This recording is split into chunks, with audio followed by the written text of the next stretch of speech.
Mga master, sigurado po ay nababasa na ninyo sa Facebook itong marami pong mga nagpo-post ngayon sa mga Facebook pages o kaya ay maging sa comment sections na nagsasabi na paparating na ang mas mataas na pera or ito pong Personal Economic Relief Allowance ng mga government personnel.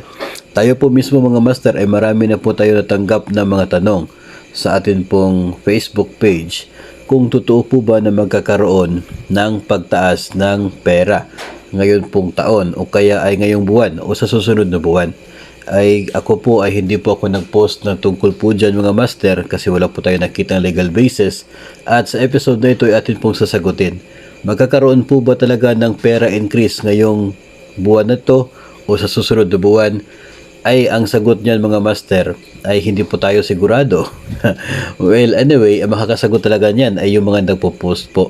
Pero kung atin po titingnan mga master, ay wala naman pong inilabas na order ang Pangulong Marcos o kaya ay wala naman pong isang bagong batas ngayon na naaprobahan na nagsasabi na mayroong pagtaas sa Personal Economic Relief Allowance.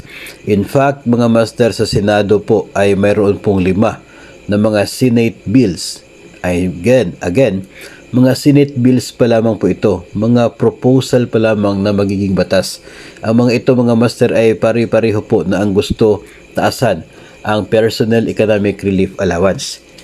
Maging sa House of Representatives mga master, sa kasalukuyan pong Congress, ito pong 19th Congress, ay meron din pong 5 na mga House bills na ang layunin po taasan din itong Personal Economic Relief Allowance. Kung ang mga House bills na ito ay basihan para natin pwedeng sabihin na pera increase is coming, ay matagal na po sana natin sinasabi yan.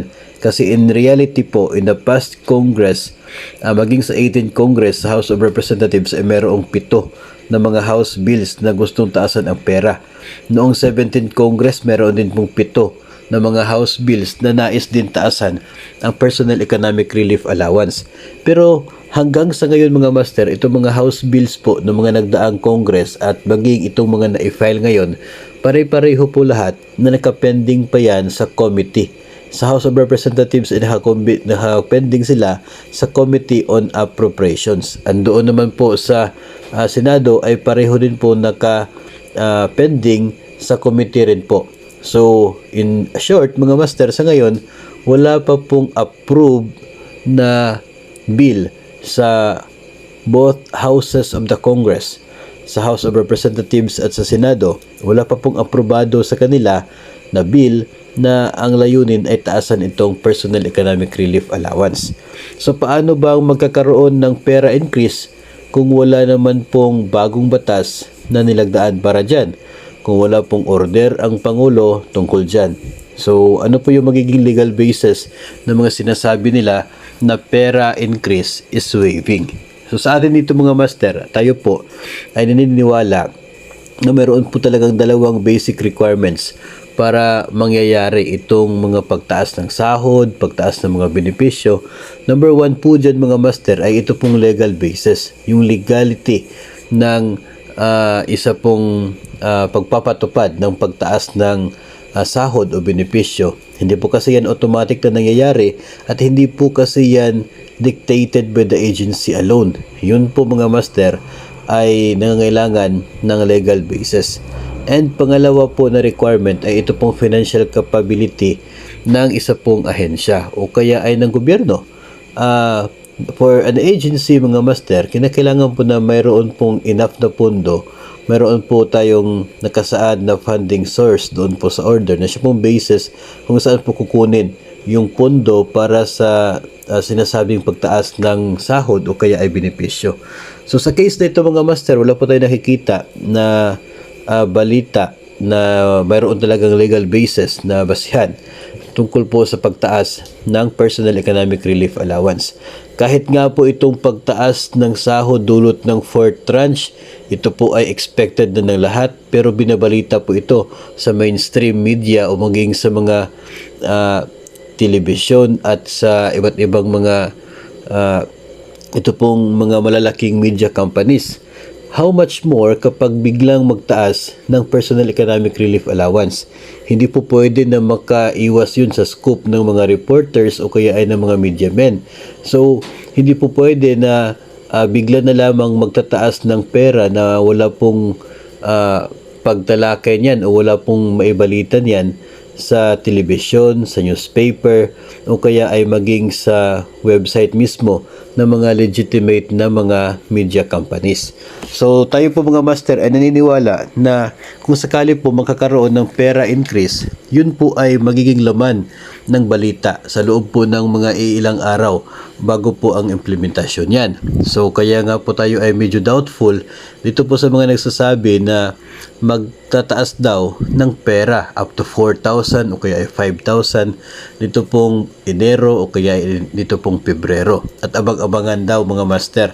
So sa atin mga master, aking pong personal na opinion ay hindi po ako naniniwala dito dahil yung mga nagpo-post naman po ay hindi naman po nagbabanggit ng kanila pong legal basis kung bakit nila sinasabi na mayroong pagtaas ng personal economic relief allowance. Kaya ang atin pong mensahe mga master para po sa inyo ay sana po ma-remind po kayo na wag po kayo agad maniwala sa mga ganito po na mga estilo kung wala po silang binabanggit na mga legal basis. Kasi po, hindi naman po talaga mangyayari yan kapag walang legal basis eh.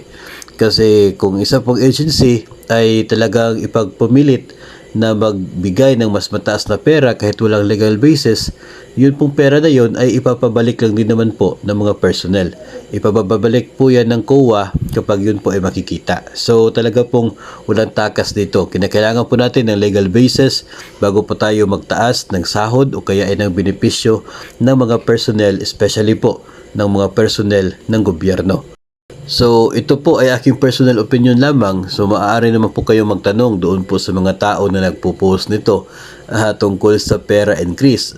Kung ano po yung kanilang basihan at ano po yung kanila pong dahilan kung bakit nila sinasabi na magkakaroon talaga ng increase. Sa amin naman po mga master ay wala naman po mga balitang tulad po nito, wala pong advisory na nanggaling po sa DepEd o kaya ay sa DBM, wala po mga advisory na nanggaling po sa iba't ibang mga sangay ng gobyerno at wala pong dagdag na pondo na ibinigay para po sa nasabing pagtaas ng personal economic relief allowance. Kaya masyado pong nakakabahala ang mga claims na ito mga master dahil maaari po ito magbigay ng mali na perception para po sa mga kasama po natin sa gobyerno at maaari pong sila ay pinapaasa lamang sa mga ganito po ng mga estilo ng mga pananalita.